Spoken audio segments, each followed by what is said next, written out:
Well, now I'm sweating. Thanks for that. Well, does anybody know what 2 days ago was? Anybody? 2 days ago? Did anybody? Okay. 2 days ago was the celebration of Epiphany. And so for those of you not in the liturgical loop, Epiphany is the celebration of the visit of the Magi to the baby Jesus. Now what's the significance of the visit of the Magi to the baby? I know a lot of people that argue that they weren't even there the night Jesus was born, so they won't even put their little figurines in the nativity scenes. Because you cannot mix mystical Magi from the east, donkeys, and the sweet baby Jesus. But I think that those people who celebrate Epiphany understand the significance of the birth story just a little bit better than those of us that just use our shepherds, our angels, and our hay. And the significance is found in Matthew 2. Now after Jesus was born in Bethlehem of Judea in the days of Herod the king, Magi from the east arrived in Jerusalem saying, "Where is he who's been born King of the Jews? For we saw his star in the east and have come to worship him." This first verse gives us the background. Where, when, and who? Where? Jesus was born in Bethlehem, as it says. This is a small, religiously important but politically insignificant city in Israel. It's the hometown of King David. And for those adept readers of the Old Testament, it would be very meaningful. When? It says during the reign of Herod the king. He was the king from about 42 BC to 4 BC. Scholars speculate that Jesus was likely born between 6 and 5, so at this point we're rounding down on the BC clock. And if you're confused about the time gap between BC and AD, I'm very sorry. You can blame the 4th century because they were confused too. Now who? We should all know who Jesus is, and if you don't, please find me after this, and I will be more than happy to explain. King Herod has given us our timestamp, and now we meet something called a Magi. Magi have been called lots of different things throughout history. They've been called advisors, kings, wise men, viziers, and some people even tried to give them names to identify who they were in the early centuries. But Matthew gives us no indication as to who they are.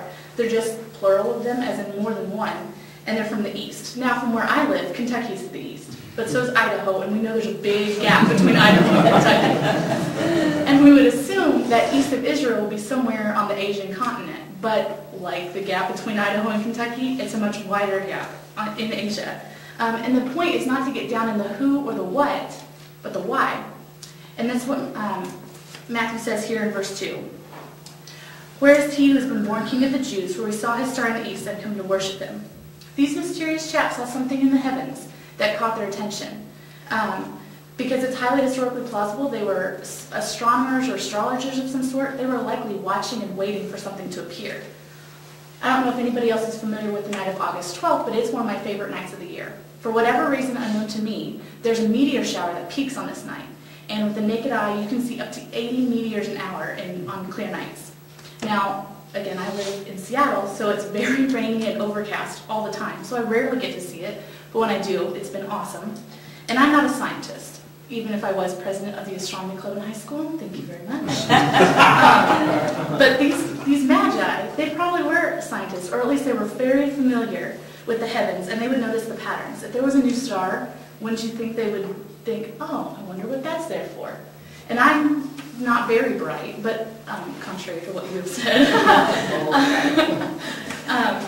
But I don't know that I would see a star and go, "Oh, I bet that signifies a king." But they did, hence the wise men thing. They were probably learned in the Jewish religion, and they might have even been God-fearers themselves. They understood the significance of the star and that it pointed to the King of the Jews.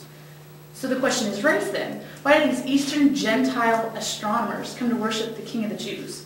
They have no relation, no investment in Jewish history, religion, anything. I'm going to ask you a question. What happens when you hear a tornado siren?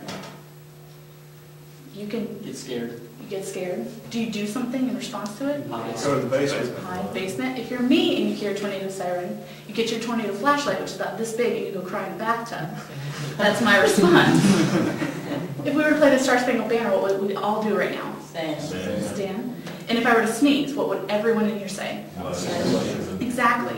There are events and conditions in our world and our culture that require a specific response. The responses to these conditions are ingrained and are automatic.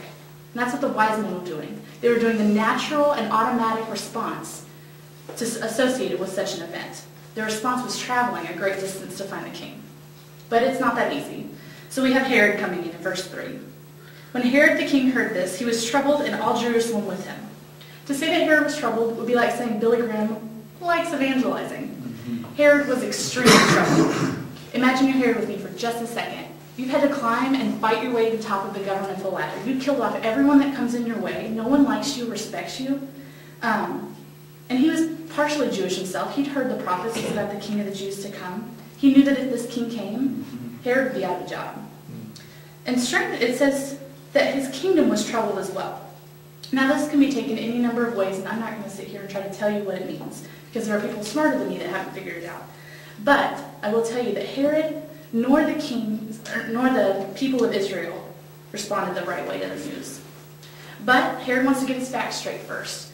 As a guy that has a shoot first, ask questions later type of persona, he shows some desire for accuracy. So he calls the priests and scribes together in verse 4.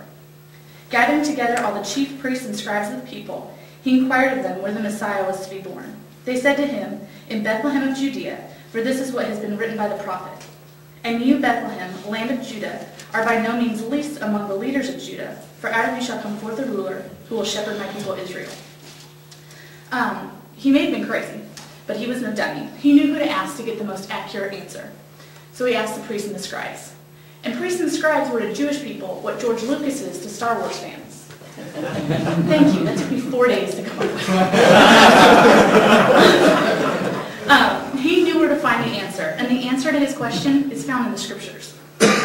Centuries before the birth of Christ, a prophet named Micah predicted that out of Bethlehem, this tiny city, would be born someone who would shepherd the people. If we were to go to the Old Testament and read that text, it would say Bethlehem Ephrathah, and when Matthew quotes it, it says Bethlehem, land of Judah. Now, a lot of people think this may be a mistaken prophecy, but it's not. It's not improper. He's not manipulating it.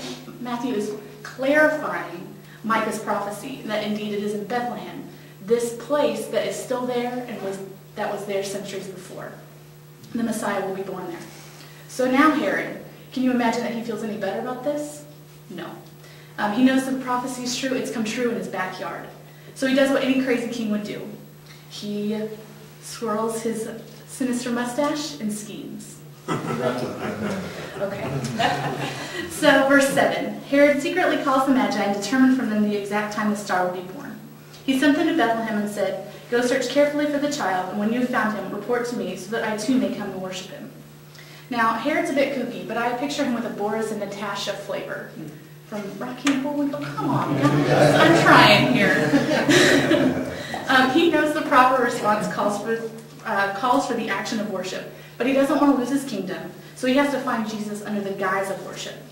Israel knows the proper response, but they don't behave properly. So Herod calls the Magi to find the baby king with the pretense of worship. But like Boris and Natasha, he has another plot brewing. But our friends the Magi don't know this yet.